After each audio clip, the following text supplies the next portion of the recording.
बहुत समय पहले परियां भ्रमण के लिए पृथ्वी पर आया करती थीं। एक दिन रानी परी और उनकी सहेलियां अपनी दो दासियों को लेकर पृथ्वी भ्रमण के लिए निकली। तभी उनकी नजर एक सुंदर से तालाब पर पड़ी। तालाब देखकर वो नीचे उतरी और तालाब में स्नान करने लगी।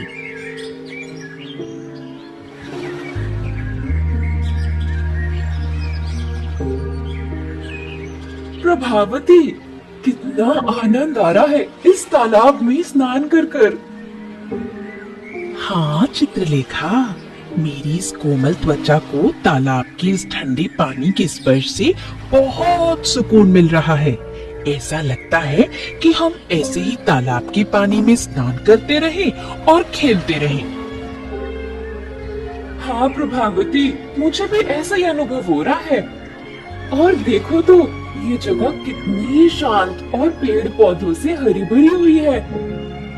शायद यहाँ पर कोई मनुष्य नहीं आते, इसलिए हम निश्चिंत होकर इस तालाब में स्नान कर सकते हैं। वैसे भी चिंता करने की कोई बात नहीं है चित्रलेखा, हमारी दासियां तो पहरा दे रही है ना। यदि कोई मनुष्य आते हुए दिखा भी तो वो पहले हमें सावधान कर देंगी और हम जल्दी से यहाँ से चले जाएंगे। हाँ चलो, अब आज के लिए इतना ही। हम कल फिर से यहाँ पर स्नान करने आएंगे। फिर सभी परियां परी लोक के लिए निकल जाती हैं।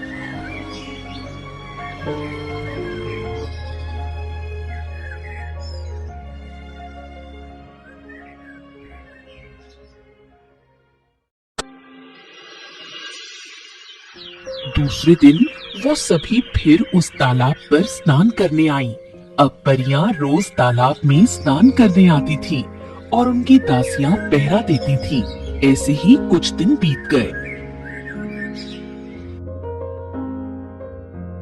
रेवती, तुम्हें क्या हुआ है?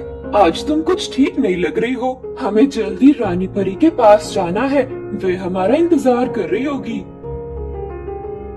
रमा, तुम्हें तो पता ही है पृथ्वी लोक पर कितनी धूप और गर्मी है। रानी परी खुद तो तालाब में ठंडे पानी का आनंद लेती रहती है, पर हमारे बारे में कभी भी नहीं सोचती।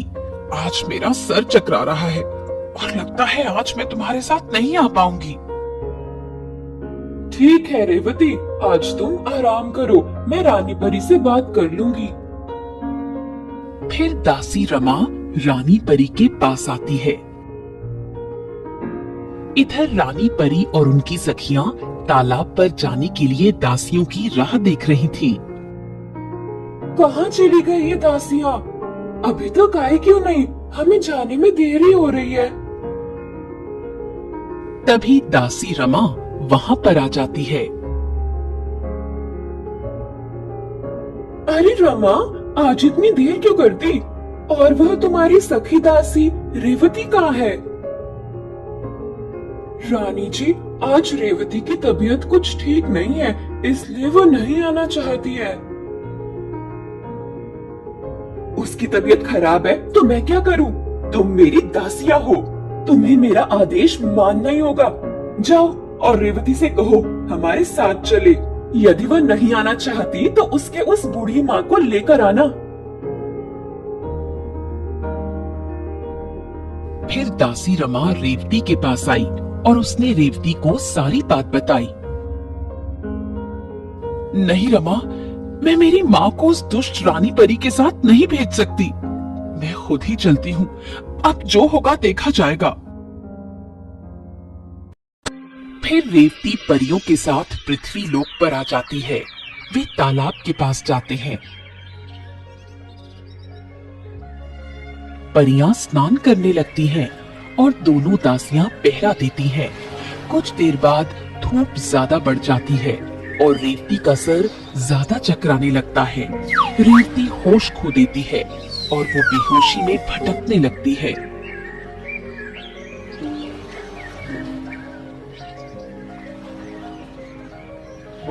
भटकते भटकते रेवती एक खेत के पास आ जाती है।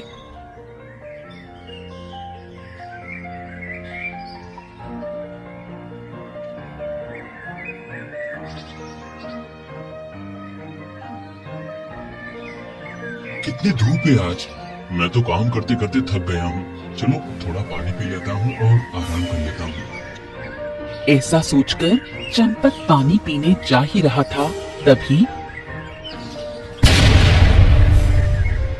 अरे ये आवाज कैसी? लगता है वहाँ पर कोई स्त्री गिर गई है। चंपक जल्दी से रेवती के पास जाता है। रेवती को देखते ही चंपक समझ जाता है कि ये कोई साधारण स्त्री नहीं है, ये तो परी है। अरे ये तो परी लोग की परी लग रही है। लगता है ये परी पृथ्वी लोग की धूप सहन नहीं कर पाई और यहाँ पर बेहोश होकर गिर गई। मुझे इसकी मदद करनी चाहिए। मैं इसे छांव में लेकर जाता हूँ और पानी पिलाता हूँ। फिर चंपक रेवती को एक पेड़ की छांव में लेकर जाता है और उसे पानी पिलाता है।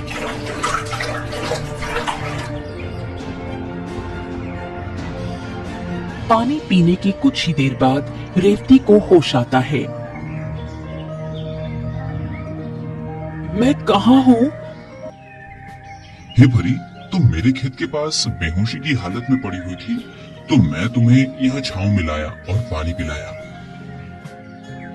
हे भले युवक, आज तुम नहीं होते तो शायद मेरी जान नहीं बच पाती। मुझे बचाने के लिए तुम्हारा बहुत बहुत शुक्रिया। पर परी जी, तुम अकेले यहाँ पर कैसे आ गई? मैं अकेली नहीं आई हूँ। मेरा नाम रेवती है और मैं रानी परी की दासी हूँ। फिर रेवती चंपत को पूरी कहानी बताती है। रेवती की बातें सुनकर चंपत को रानी परी पर बहुत गुस्सा आया और उसी समय उसके मन में रेवती के प्रति प्रेम भाव जाग उठा और चंपत सोचने लगा, काश उस दुष्ट परी की दुनिया में से तुम्हें मैं आजादी दिला पाता। काश मैं तुम्हें अपना बना पाता। तुम तो एक परी हो और मैं एक मनुष्य, इसलिए ये सब चीजें मेरे लिए संभव नहीं है। हे युवक, तुम कहाँ खो गए? हाँ हाँ रेवती, मैं तुम्हारे बारे में ही सोच रहा था। पर तुम कितनी सुंदर और भोली भाली हो। पर ये दुष्ट रानी तुम्हारे साथ ऐसा क्यों करती है? ऐसा कुछ नहीं है। हम उनकी दासियां हैं, तो हमें उनकी सेवा करनी ही होगी। अब मैं तालाब के पास जाती हूँ। अभी तक परियों का स्नान हो गया होगा। यदि मैं उन्हें वहां पर नहीं दिखी तो बहुत बड़ी समस्या हो जाएगी।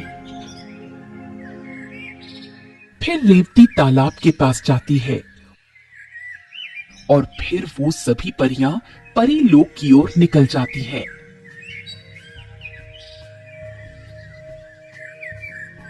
परी लोक पहुंचने पर रेवती रमा को सारी बात बताती है। क्या तुझे एक मनुष्य ने बचाया? मैंने तो सुना है कि मनुष्य लोग बहुत दुष्ट होते हैं। सभी मनुष्य दुष्ट नहीं होते रमा। उनसे दुष्ट तो हमारी रानी परी है, जिसने मेरी माँ की सारी शक्तियां हड़प ली और उनका राज सिंहासन भी छीन लिया और अब हम पर अत्याचार कर रही है। पर अब इस दुष्ट रानी परी का कोई भी कुछ नहीं बिगाड़ सकता। अच्छा, मुझे एक बात बता, वह युवक दिखता कैसा था? उसका नाम क्या है?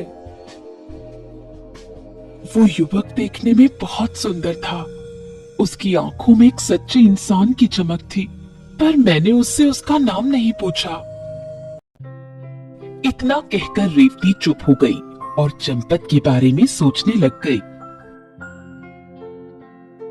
रेवती, रेवती, कहाँ खो गई तुम? कहीं नहीं रमा, बस उस युवक के साथ बिताए हुए उन पलों की याद आ गई।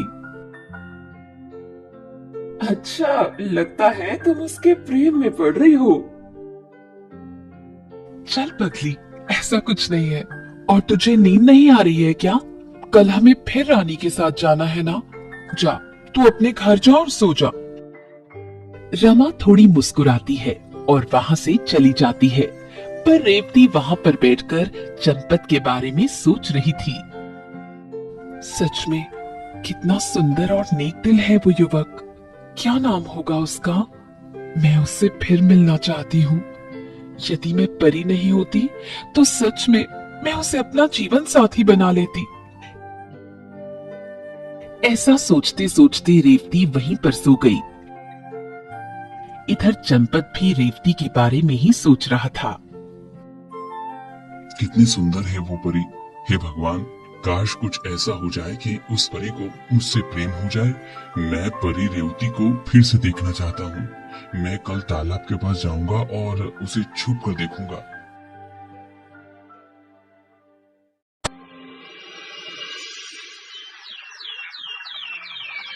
दूसरे दिन फिर सभी परियां तालाब पर स्नान करने के लिए आईं।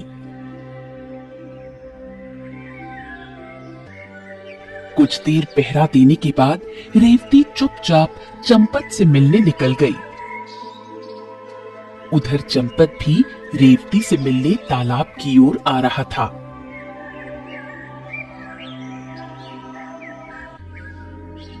जंगल में एक जगह पर दोनों का मिलन हो गया। दोनों एक दूसरे को देखकर बहुत खुश हुए। अरे रेवती परी, तुम इधर कहाँ जा रही हो? मैं तो तुमसे ही मिलने आ रही थी। मुझसे मिलने? मतलब? बस ऐसे ही मन किया तुमसे मिलने का, इसलिए आ रही थी। पर तुम इधर कहाँ जा रहे थे? तुम्हें तो अभी खेत में होना चाहिए ना। हाँ, मैं भी तुम्हें ही देखने तालाब की ओर आ रहा था। मुझे देखने? फिर दोनों एक दूसरे को देखकर हंसने लगते हैं। वो वहीं पर पेड़ के पास बैठ गए और उन्होंने बहुत सारी बातें की।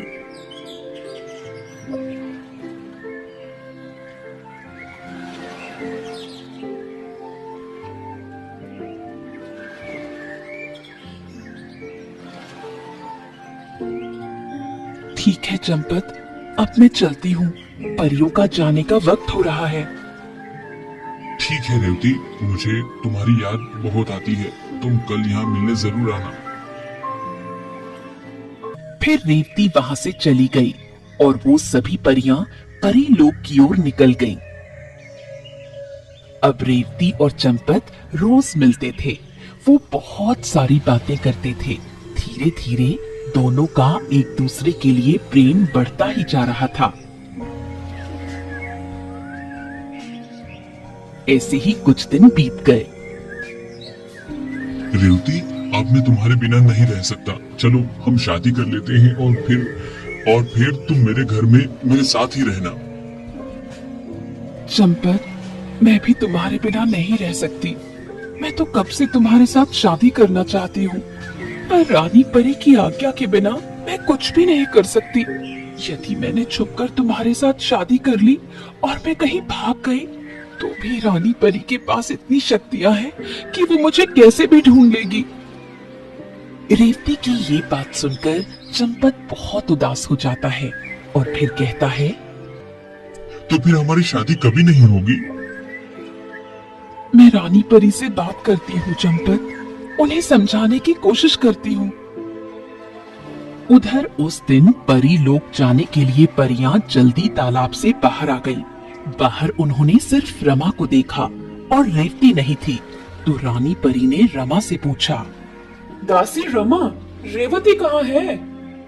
अचानक से रानी परी की आवाज सुनकर रमा घबरा गई। रानी जी, मुझे नहीं पता, वो तो यहाँ पर पहरा दे रही थी। रमा की घबराहट देखकर रानी परी समझ गई कि कुछ तो गड़बड़ है। फिर रानी परी डांट कर रमा से कहती है, रमा, मुझे पता है कि तू सब कुछ जानती है। यदि तूने मुझे सच नहीं बताया तो मैं तुझे कड़ी से कड़ी सजा दूंगी। फिर रमा डरकर सारी बात रानी परी को बता देती है। रानी परी और सभी परियां तुरंत वहां से जंगल में जाती हैं। वहां पर उन्होंने रेवती और चंपत को बातें करते हुए देख लिया। रानी परी बहुत क्रोधित हो जाती है और कहती है, दासी रेवती, तुम यहाँ पर क्या कर रही हो? चलो जल्दी मेरे साथ। रानी परी की आवाज सुनकर रेवती घबरा जाती है। और वो तुरंत चंपत को छोड़कर रानी परी के पास आ जाती है और वो सब परी लोक की ओर निकल जाते हैं। परी लोक पहुंचने पर रानी परी ने रेवती को बहुत खरी खोटी सुनाई। दासी होकर तेरी इतनी हिम्मत कि तूने मुझसे छुपकर एक मनुष्य से प्रेम किया। आज के बाद मैं कभी भी तुझे तेरे प्रेमी से नहीं मिलने दूंगी। मैं अभी तेरी पूर्ण शक्तियाँ छीन लेती हूँ, फिर ना ही तू उड़ पाएगी और ना ही कहीं जा पाएगी। तभी रानी परी रेवती की सभी शक्तियाँ छीन लेती है। रेवती दया की भीख मांगती रहती है पर उसकी कोई नहीं सुनता। शक्तियाँ छीनते ही रेवती वहीं पर गिर जाती है। इधर चंपत बड़ी सोच में पड़ गया था। अचानक सब कुछ खत्म हो गया ऐसा उसे लग रहा था। रेवती फिर आएगी या नहीं आएगी उसे कुछ भी समझ नहीं आ रहा था। वो रेवती की यादों में वहीं पर पेड़ के नीचे बैठा हुआ रो रहा था।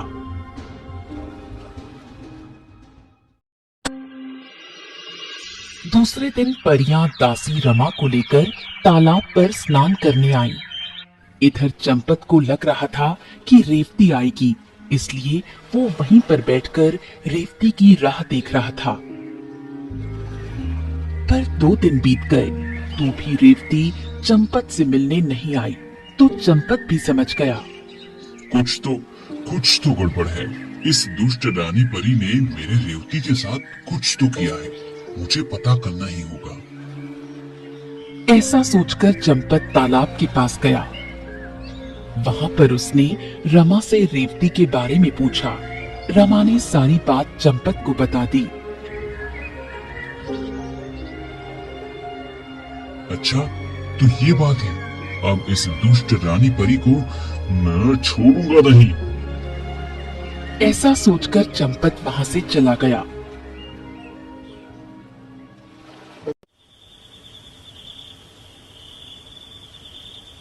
फिर आधी रात को चंपत कुछ कछुए और बड़ी मछलियां लेकर उस तालाब के पास आया।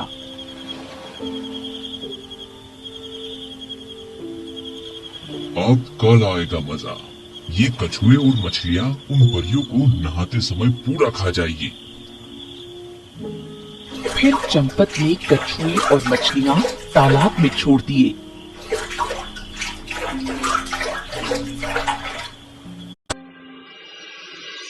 दूसरे दिन परियां तालाब में स्नान करने आईं।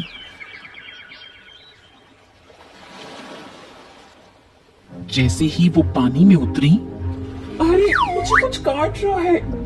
आ, अरे इधर से भी काट रहा है। क्या है? अरे अरे मुझे कुछ काट रहा है। लगता है पानी में कुछ है। निकले सभी इस पानी में से। अरे अरे मुझे कुछ काट रहा है। लगता है पानी में कुछ है। निकले सभी इस पानी में से। सभी परियां पानी से निकलती हैं और परी लोग भाग जाती हैं। उन्हें जगह जगह पर कछुए ने और बड़ी मछलियों ने काट लिया था। परी लोग पहुंचने पर रानी परी उसकी जादुई शक्तियों से देखती है कि तालाब में क्या था, तो उसे सब कुछ दिख जाता है। अच्छा, तो ये दासी रेवती के प्रेमी का किया धरा है। उसने हमें मारने की योजना बनाई थी। ठीक है, देखो अब मैं क्या करती हूँ। उसने हमें पानी में मारने की योजना बनाई थी।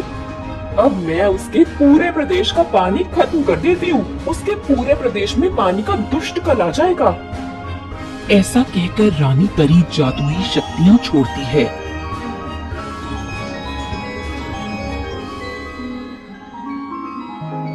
और चंपत के गांव के आसपास के सभी नदी नाले और कुएं सुखा देती है।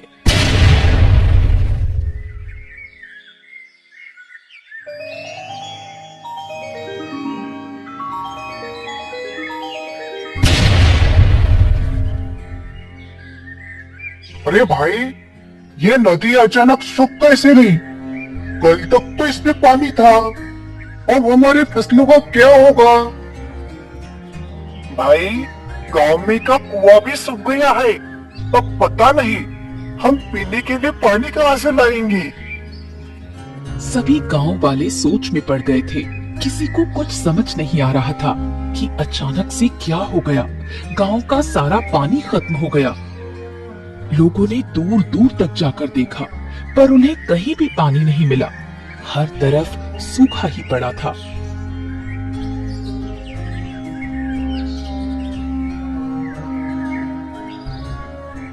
सब उदास होकर भगवान के भरोसे अपने घर में बैठ गए।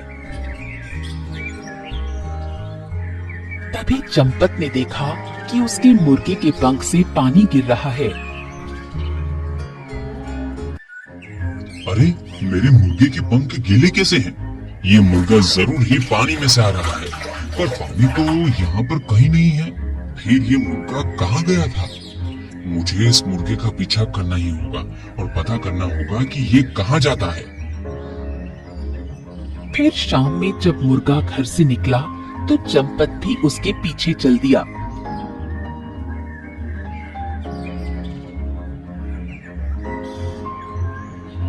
मुर्गा चलते चलते एक गुफा में आया। गुफा में कुछ अंदर जाने पर चंपत को एक तालाब दिखा। वो दिव्य तालाब था। उस तालाब पर किसी भी जादुई शक्ति का कोई असर नहीं पड़ता था, इसलिए उस तालाब का पानी नहीं सूखा। पानी देखकर चंपत बहुत खुश हुआ। अरे वाह, पानी मिल गया। भगवान, तुम्हारा बहुत बहुत शुक्रिया। चंपत ने थोड़ा पानी पिया और फिर वो गांव में गया। उसने सभी गांव वालों को तालाब के बारे में बताया और फिर सभी गांव वाले घड़े लेकर तालाब के पास आए। इस तरह से गांव वालों की पीने के पानी की समस्या हल हुई।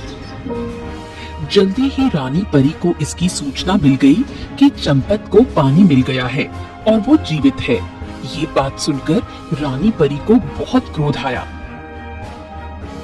उसे उस दिव्य तालाब के बारे में कैसे पता चल गया? ठीक है, अब उसे मैं परिलोक में लाकर मारूंगी।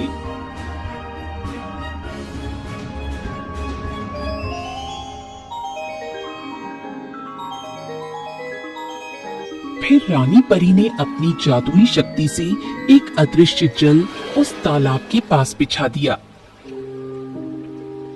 सुबह जब चंपत वहां पानी लेने आया तो वो उस जल में अटक गया और तभी रानी परी ने वो जल परीलोक में खींच लिया। आओ मनुष्य, परिलोक में तुम्हारा स्वागत है। सुना है तुम्हें परियों से बहुत लगाव है, इसलिए मैं तुम्हें परिलोक में ही लेकर आई। क्या मैं परिलोक में हूँ? मेरी रेवती कहाँ है? कौन रेवती? यहाँ पर कोई रेवती नहीं है। दासी, हमारे इस पृथ्वी लोक के मेहमान को अच्छा खाना पीना दिया जाए और कल होने वाले त्योहार की तैयारी शुरू की जाए। दासी चंपत को तरह तरह के पकवान खाने के लिए देती है। चंपत खाना खाता है, पर उसे कुछ समझ नहीं आ रहा था कि यहाँ पर चल क्या रहा है। उसकी इतनी मेहमान नवाजी क्यों की जा रही है? मुझे तो ये दुष्ट रानी परी की कुछ चाल लग रही है। इसने मुझे मेहमान नवाजी करने तो यहाँ पर नहीं लाया है। चलो, मैं आसपास घूम लेता हूँ, कहीं रेवती मिल जाएगी तो देखता हूँ। ऐसा सोचकर चंपत परीलोक में रेवती को ढूंढने निकल गया।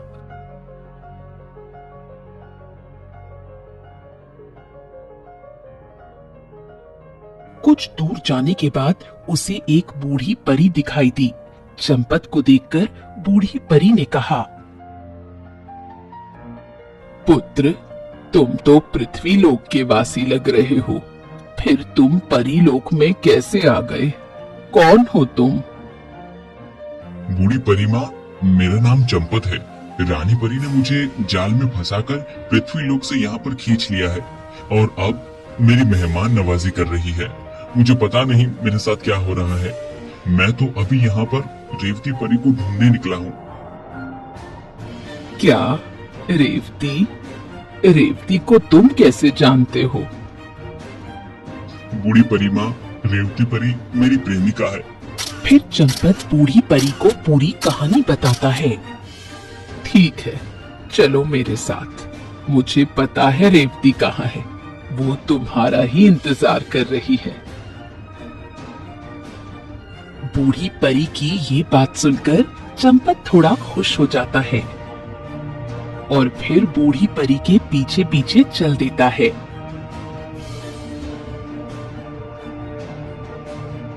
बूढ़ी परी उसे एक महल में लेकर जाती है। वहां पर रेवती बुरी हालत में पड़ी हुई थी।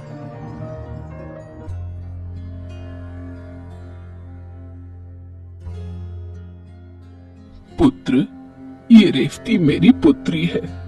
जिस दिन रानी परी ने तुम दोनों को साथ में देख लिया था, उसी दिन रानी परी ने रेवती की सारी शक्तियां छीन ली। तब से रेवती उड़ नहीं सकती और तब से आज तक रेवती ने जरा भी खाना नहीं खाया है। रेवती कहती है, यदि मैं खाना खाऊंगी तो चंपत के हाथों से ही खाऊंगी, नहीं तो उसी की यादों में मर जाऊंगी। ये बात सुनकर चंपत वहीं पर रोने लगा और उसने रेवती को आवाज दी। रेवती, मेरी प्रिय रेवती, उठो, मैं आ गया। चंपत की आवाज सुनकर रेवती आंखें खोलती है और चंपत को देखती है। वो बहुत खुश हो जाती है। चंपत, तुम आ गए। चंपत, मुझे पता था कि तुम मुझे लेने जरूर आओगे। प्रिय, ये कैसी हालत बना ली तुमने। अब मैं तुम्हें यहाँ से लेकर ही जाऊंगा। उस डायन के रहते हुए तुम्हारा पृथ्वी लोक पर वापस जाना असंभव है पुत्र। कल के त्योहार में वो डायन तुम्हारी बलि देने वाली है, इसलिए तुम्हें इतना खिला पिला रही है। कौन डायन? क्या रानी परी डायन है?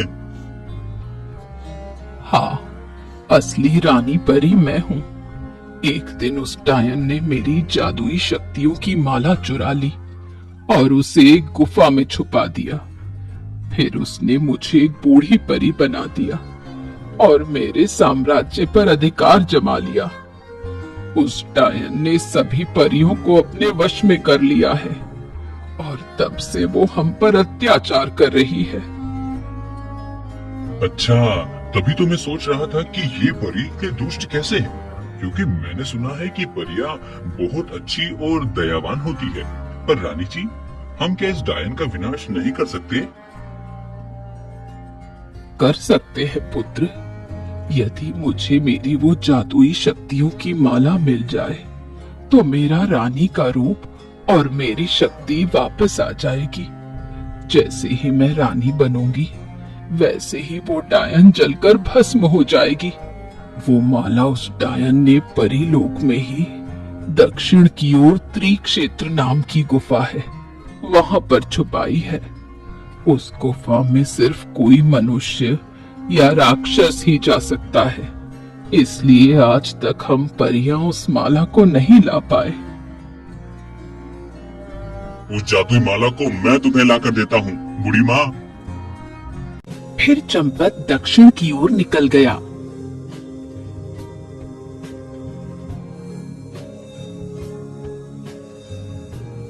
वो गुफा में गया।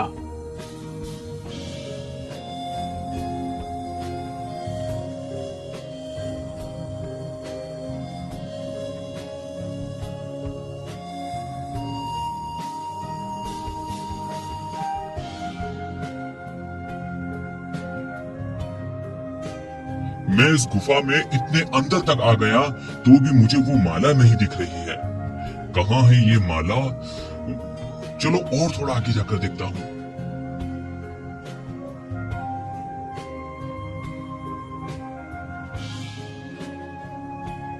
गुफा में थोड़ा और आगे जाने के बाद चंपत को एक पत्थर के पीछे से प्रकाश आता हुआ दिखा।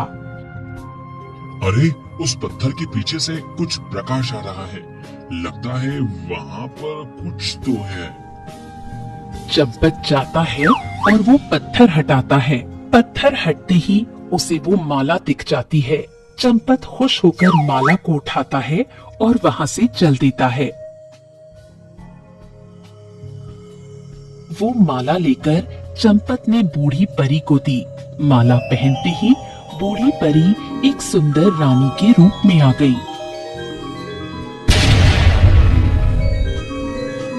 बूढ़ी परी के रानी बनते ही उधर बुटायन जलकर भस्म हो गई।